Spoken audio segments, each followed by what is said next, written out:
ദേവിനെ വിളിച്ചിട്ട് കിട്ടണല്ലേ? അതാ സുനിലേട്ടൻ വിളിക്കും. ആ സുനിലേട്ടാ, ഈ ദേവി എവിടെ ഉണ്ട്?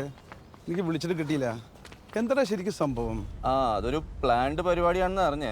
എനിക്കും ദേവിനെ വിളിച്ചിട്ട് കിട്ടിയില്ല. പരിചയം ഞങ്ങൾക്ക് അറിയാവുന്ന ഒരാളാ, സുരേഷ്. മാടക്കത്തറ വീട്. എന്തെങ്കിലും വിവരം കിട്ടിയ ചേട്ടനെ വിളിച്ച് അറിയിക്കാം. ഹലോ അളിയാ. നീ എവിടെടാ? ഞാനൊരു സെറ്റിൽമെന്റ് കേസിൽ പെട്ട് കിടക്കായിരുന്നു. പറഞ്ഞേ.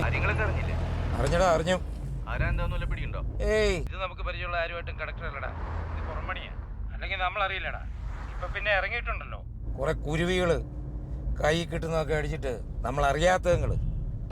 എന്തായാലും പൊക്കിയിരിക്കും. പോലീസുമാർ കുറെ പരക്കം പായുന്നുണ്ടല്ലോ. ഞാൻ എന്തേലും വിവരം കിട്ടാ അളിയനെ വിളിക്കാം കേട്ടാ. എങ്ങോട്ടാ? നീ കാര്യം സീരിയസ് ആയിട്ട് എടുക്കണേ. അതെ, വൈകുന്നേരം വരുമ്പോ കുപ്പിവെല്ലാം കൊണ്ടുവരണോ?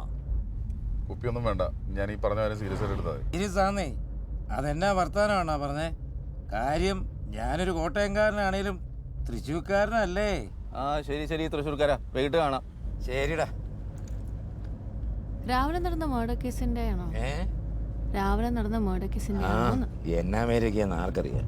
അവന്മാരവിടെ എത്തിയിട്ടുണ്ട്. സെറ്റിൽമെന്റ് അവിടെ ഇരിക്കട്ടെ കുറച്ചു നേരം.